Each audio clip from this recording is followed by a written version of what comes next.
mensaje, la victoria de Cristo que nadie puede detener. El Señor quiere hablarnos esta mañana en su palabra, en Mateo capítulo 27.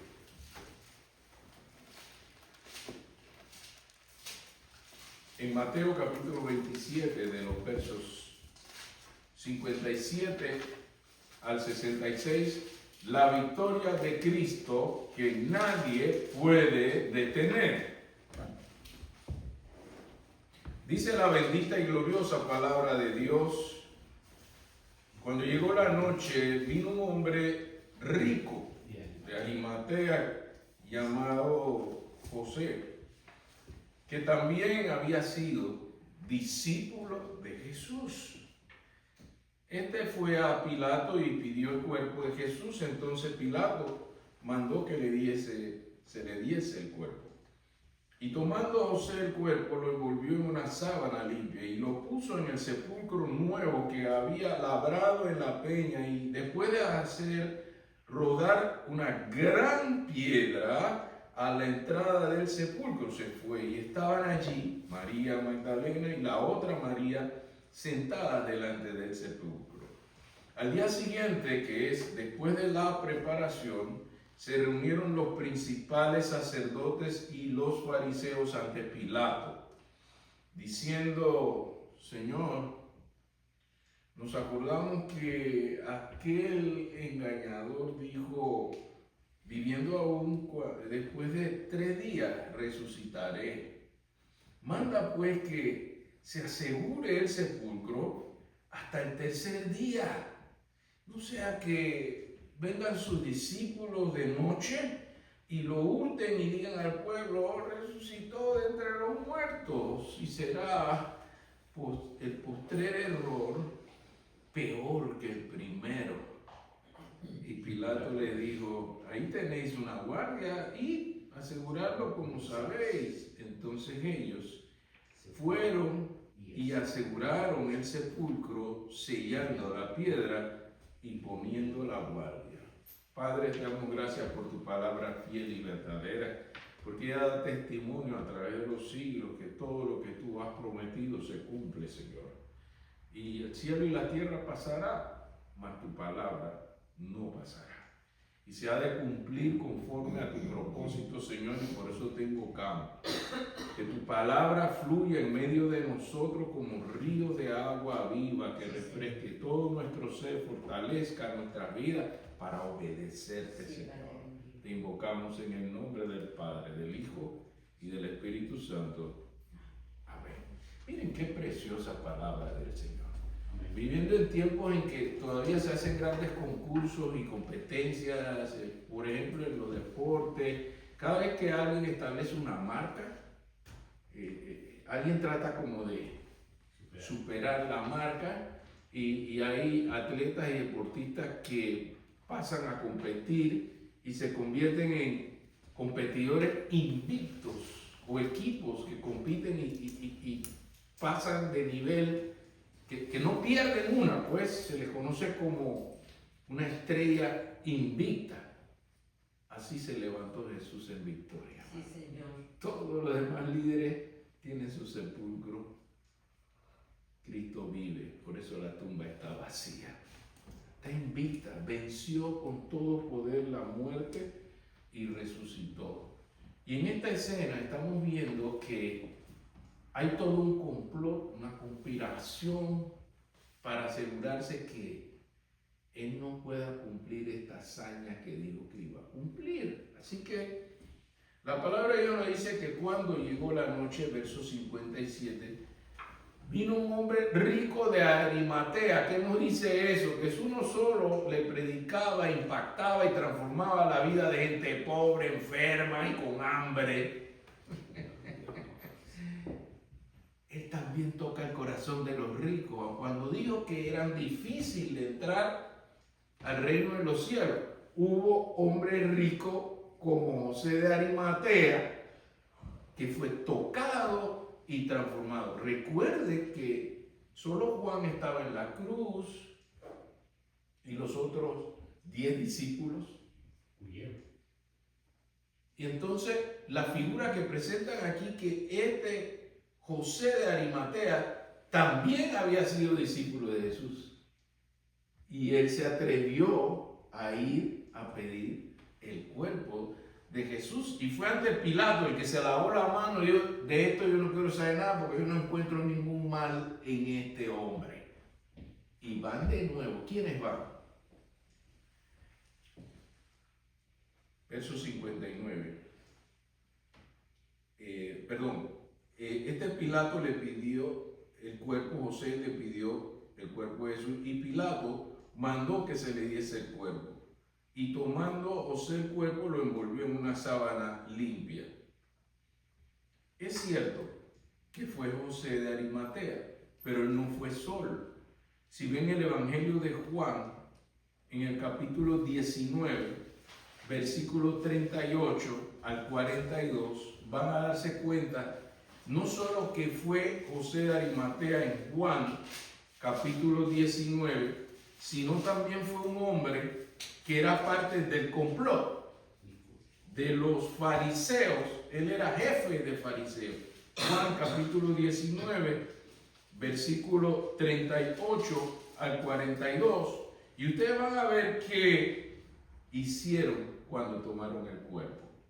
Ya que el domingo pasado vimos que las mujeres fueron al tercer día con especias aromáticas, pero fíjense lo que hicieron en Juan capítulo 19, versículo 38 al 42. No solo Juan.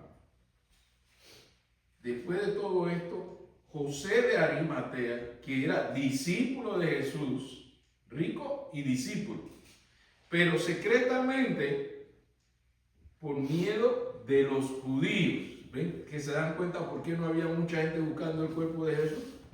Y este rogó a Pilato que le permitiese llevarse el cuerpo de Jesús, y Pilato se lo concedió. Entonces vino y se llevó el cuerpo de Jesús, y dice la palabra, verso 39, también Nicodemo, o sea, que era José de Arimatea. ¿Y quién más?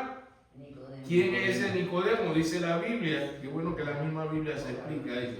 El que había visitado a Jesús en privado de noche. ¿Qué pasó allí? Él fue transformado también. No todos los fariseos fueron malos con Jesucristo. Ahí hay uno que fue transformado. ¿Y qué llevó con él? Vino trayendo compuesto de mirra y de aloes como 100 libras. No era poquito. Era la abundancia de agradecimiento que tenía Nicodemo con Jesucristo. Vino con 100 libras y tomaron pues el cuerpo de Jesús, lo envolvieron en lienzo y ¿qué más? Con especias aromáticas, según es costumbre sepultar entre los judíos. Y el lugar donde había sido crucificado había un huerto, y en el huerto un sepulcro nuevo, en el cual aún no habían sido puesto ninguno. Allí pues, por causa de la preparación de la Pascua de los judíos, y porque aquel sepulcro estaba cerca, pusieron a Jesús. Fueron pragmáticos, fue una acción funcional, ya que la celebración de la Pascua se vino encima y había que moverse porque no se podía hacer ningún trámite funerario ni nada de eso en el día de la Pascua, el día de celebración. Volvamos entonces al libro que nos ocupa en Mateo capítulo 27, sabiendo pues que no solo fue una sábana blanca con que se envolvió el cuerpo de Jesús, sino que fue todo el tratamiento, ese tratamiento especial que le hacen al cuerpo para conservarlo mucho más. Dice que el verso 60 de Mateo 27, y lo puso en un sepulcro, en su sepulcro nuevo. Él era el dueño de ese sepulcro que había labrado en la peña, y explican cómo era el sepulcro labrado. Quiere decir que usaron los cinceles y todo lo que podía hacer para tallar la piedra hasta cavar dentro de la piedra y hacer un sepulcro. Y luego después hacer rodar una piedrita, una gran piedra, dice, a la entrada del sepulcro. Por eso las mujeres en el verso 61, ¿qué hacían frente a una gran piedra? Además de estar tristes, estas mujeres no tenían la fuerza para tratar con esa gran piedra. Pero lo que vemos en la escena que sigue es cómo se ponen de acuerdo los que adversan a Jesús. ¿Se acuerdan que hemos estado estudiando en estos últimos domingos sobre los adversarios que se encuentran los siervos de Dios? Y aquí usted ve cómo está un grupo de adversarios de Jesucristo. Mira que eran tan adversarios. Dice el verso 62 que al día siguiente, que es después de la preparación, se reunieron los principales sacerdotes. ¿De quién estamos hablando aquí, hermano? No era cualquier persona vaga por allí que no tenía nada que hacer, ni que eran gente criminales, de la mala sociedad. No, era gente reconocida en la fe religiosa del pueblo judío. Eran sacerdotes. Y los fariseos, estudiosos que velaban con celo la aplicación de la ley, de la palabra de Dios. Así que la religión no salva. El que salva es Cristo. Amén. No es pertenecer a una religión lo que te va a hacer útil al reino de Dios. Y usted ve aquí que estos que están conspirando llegan como principales sacerdotes y fariseos ante Pilato diciendo: Señor, nos acordamos que, mire la expresión que usan para que usted vea la adversidad que tenían con Jesús, que se la pasaban haciendo preguntas y que para ver si tú sabes, para ver si él decía algo en contra del imperio. Así que ellos ahí lo llaman el engañador. ¿Quién engaña a quién aquí, hermano?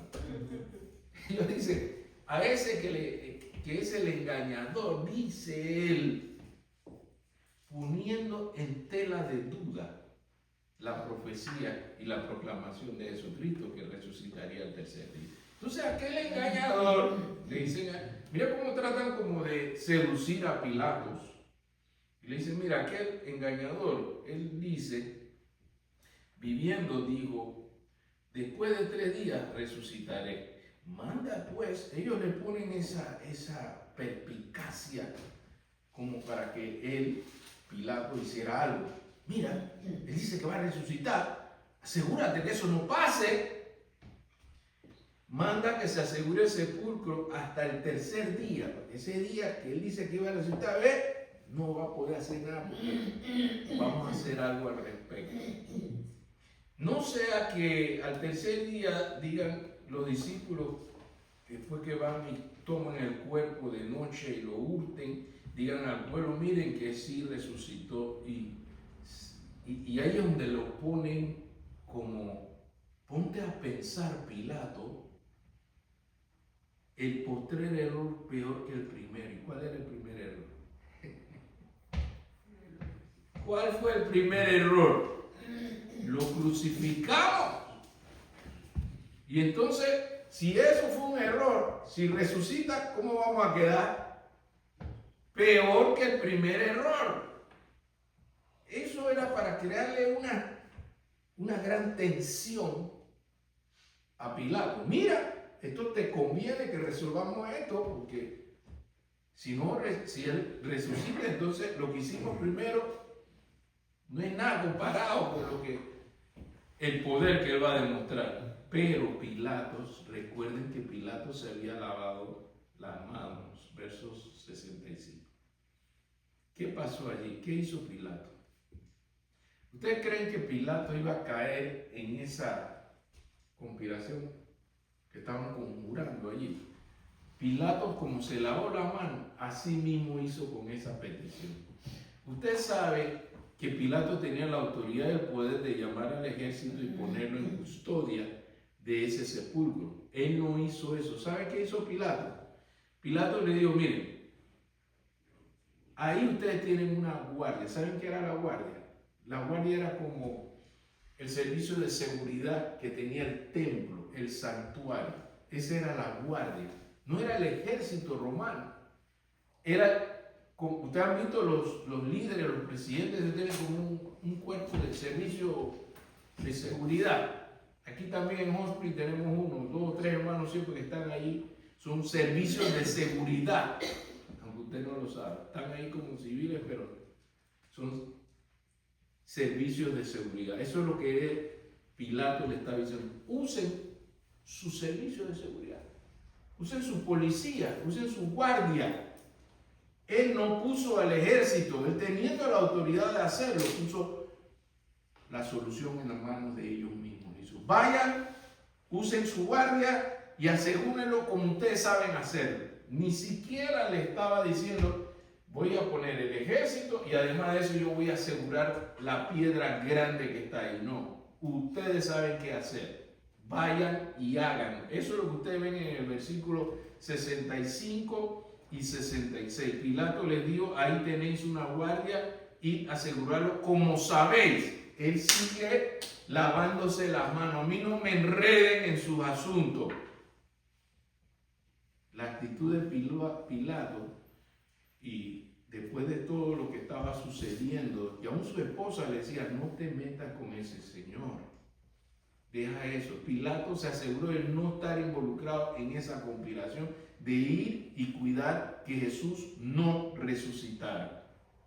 Amados, allí es donde nosotros contemplamos más profundamente. ¿Y qué pasó después que pusieron la guardia, hermano? ¿Qué pasó el día sábado? Cuando ya pensaron que Jesús no iba a resucitar. Bueno, estaban allí sellando el sepulcro, como ellos saben. Pusieron la guardia al servicio privado que tienen en el templo.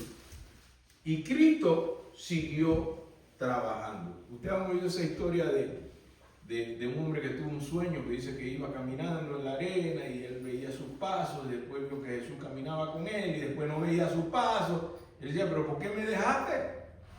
Y el Señor le dijo, yo siempre estuve contigo, los pasos que tú ves soy yo llevándote a ti en mis brazos.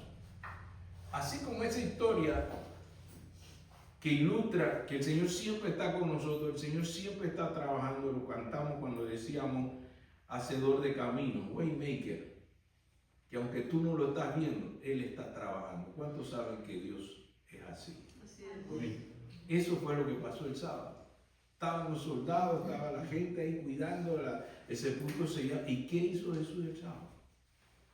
Dice la palabra del Señor que Él siguió cumpliendo la misión a que había sido llamado cuando en Efesios capítulo 4, versículos 7 al 10, siempre usa la palabra de Dios para entender un poco más estos misterios del sábado. ¿Qué dice Efesios? Capítulo 4, versículo 7 al 10. Así como prometimos en los mismos pasajes, vamos a ir a ver qué pasó el sábado. Efesios, ¿qué nos dice Efesios? Capítulo 4, versículos 7 al 10. Efesios, capítulo 4, justo después de Gálatas está Efesios. En el capítulo 4, versos 7 al 10.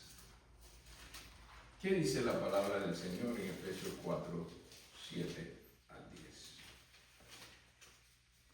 Pero cada uno de nosotros fue dada la gracia conforme a la medida del don de Cristo, por lo cual dice, subiendo a lo alto llevó cautiva la cautividad y dio dones a los hombres. Y eso de que subió, ¿qué es?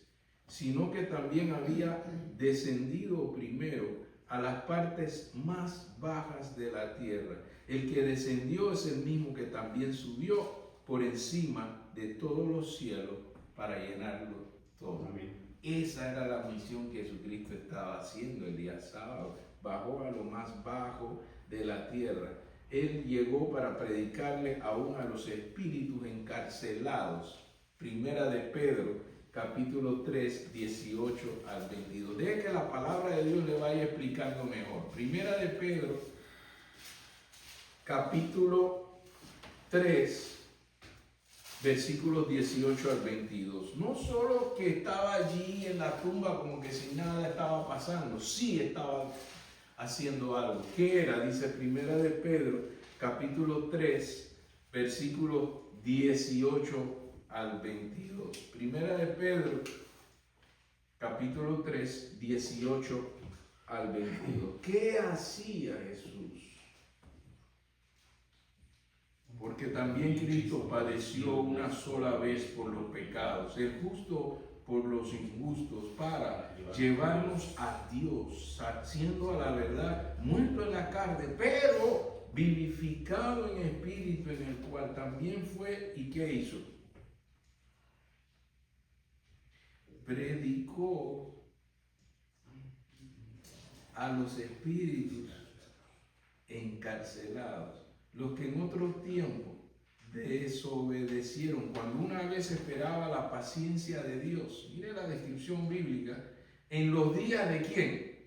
En los días de Noé, mientras se preparaba el arca, en la cual pocas personas, es decir, 8, fueron salvadas por agua. El bautismo que corresponde a esto ahora nos salva, no quitando la inmundicia de la carne, sino como para la aspiración de una buena conciencia hacia Dios por la resurrección de Jesucristo, quien habiendo subido al cielo está en la diestra de Dios, y a él están sujetos ángeles, autoridades y potestades.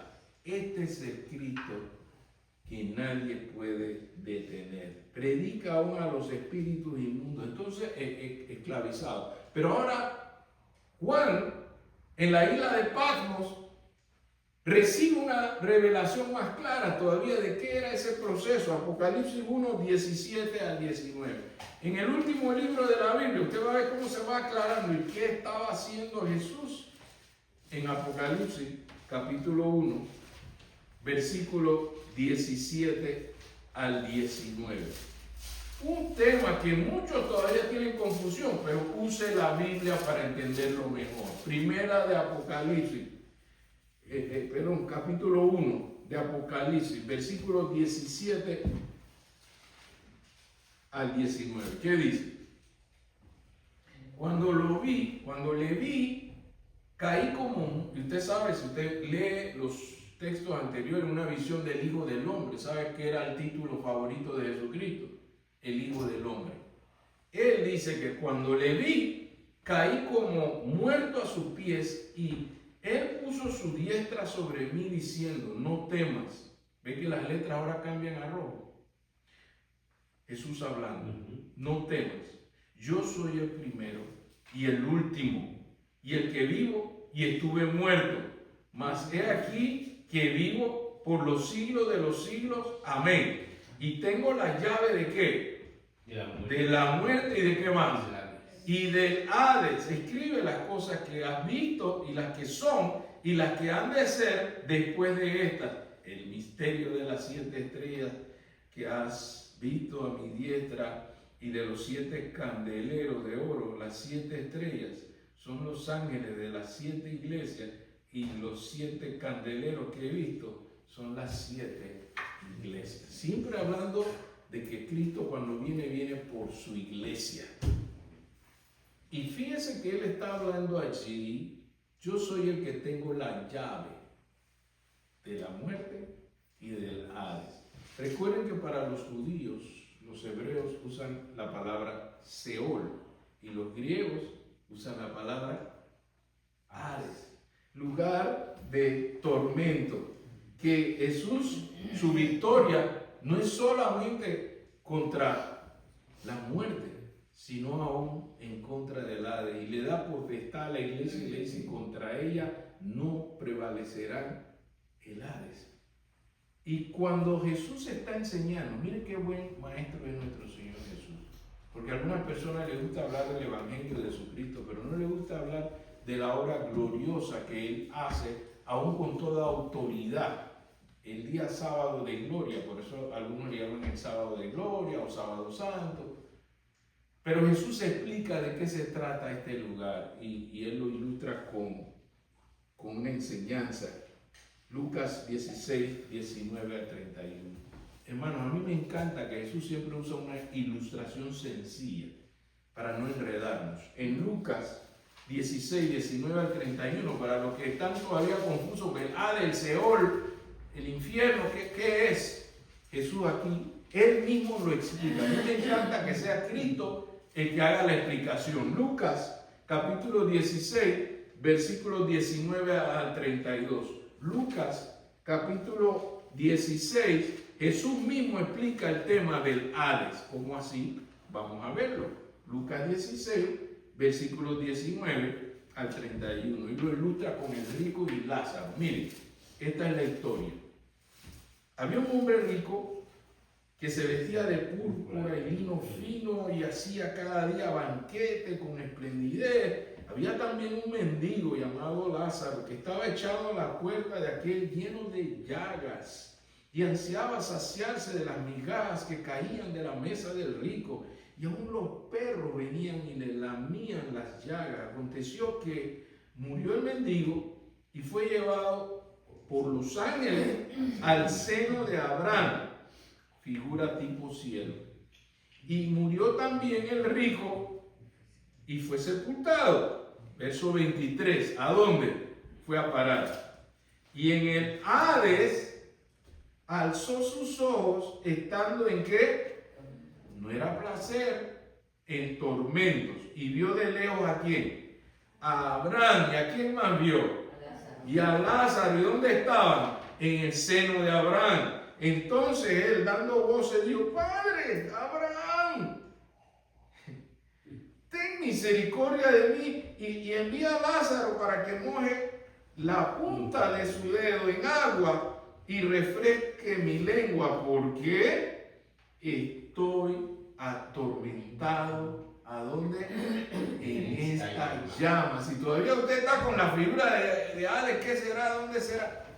Ponga cuidado. Pero Abraham le dijo: hijo, acuérdate que recibiste tus bienes en tu vida y Lázaro también males. Pero ahora, este es consolado aquí y tú atormentado. Además de todo, hay una gran cima puesta entre nosotros y vosotros, de manera que los que quisieran pasar de aquí a vosotros no pueden, ni de allá pasar acá. Entonces digo: te ruego pues, Padre, que le envíes a la casa de mi padre, porque tengo 5 hermanos, para que les testifique, a fin de que no vengan ellos también a este lugar de tormento. Y todavía no le queda claro qué es el Hades. Y Abraham le dijo: mire, a Moisés y a los profetas tienen, óiganlo.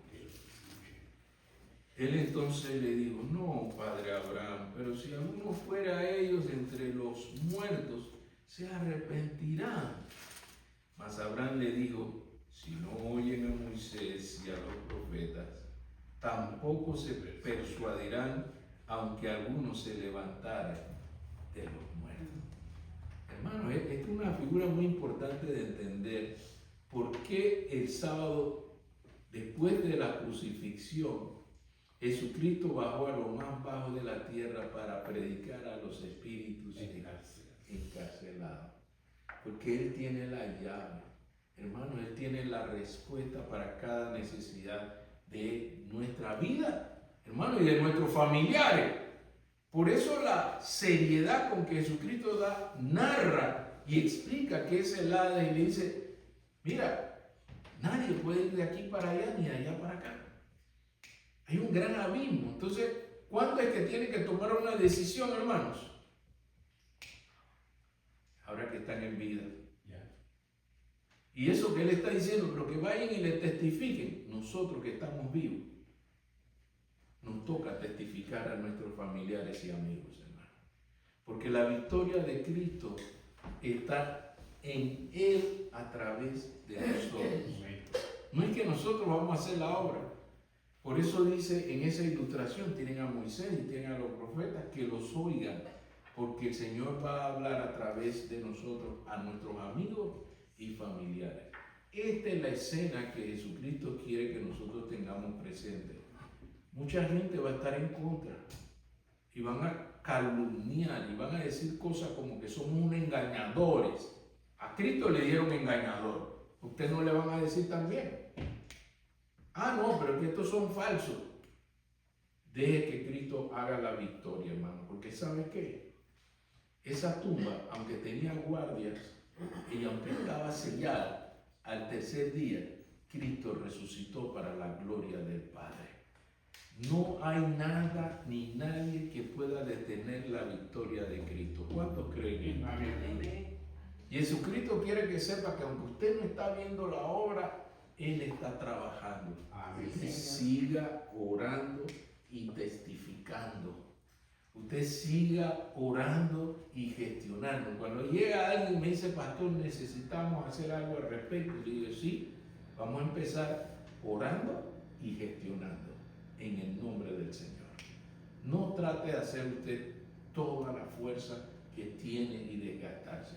Deje que sea el poder de Cristo, que aunque usted no lo vea, Él tiene el poder para liberar a todos los que están encarcelados, están aferrados a condiciones que humanamente, hay gente que quiere dejar de hacer lo malo, tienen la intención, pero la intención no es suficiente. Necesitan el poder y la victoria de Cristo que nadie puede detener. Amén. ¿Cuántos pueden creerle a Cristo? Amén. Que Él puede hacer lo que nosotros no podemos hacer. Puede llegar a lo profundo de los corazones que están endurecidos, están hechos de piedra.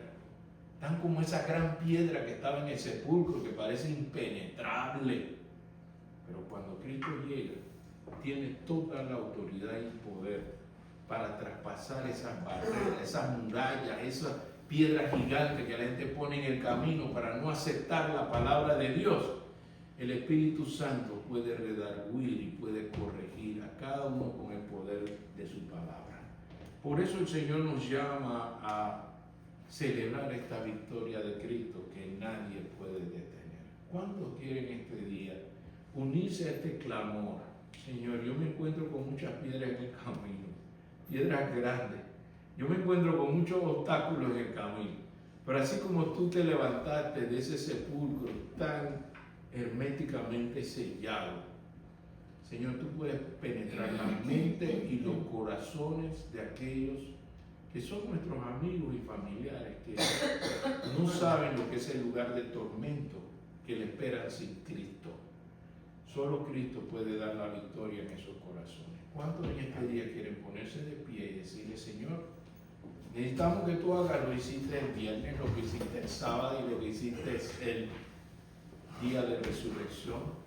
En mi vida, dame esa sabiduría, Señor, para proclamar que la victoria de Cristo nadie la puede detener. Por eso, Señor, te damos gracias por ese testimonio vivo que tú nos das en tu palabra. Señor, porque está escrito para que podamos recordar tu grandeza, que aún ante la adversidad de quienes tratan de opacar e ignorar tus promesas fieles que se cumplen, tú sigues cumpliendo tus promesas. Señor, no sabemos cómo ni cuándo, pero en tu tiempo que es perfecto, Señor, que tú hagas la obra en nuestra vida y en la vida de nuestros amigos y familiares, Señor, que se endurecen, que rechazan, porque no entienden el final horrible que puede ser vivir en un lugar de tormento. Señor, así como el cielo es real, que también hay lugares que nadie quisiera estar. Danos, Señor, la sabiduría de depender de tu Espíritu Santo. Que seas tú que toques los corazones, Señor. Te invocamos para que tú completes la buena obra en cada uno, en el nombre del Padre, del Hijo y del Espíritu Santo.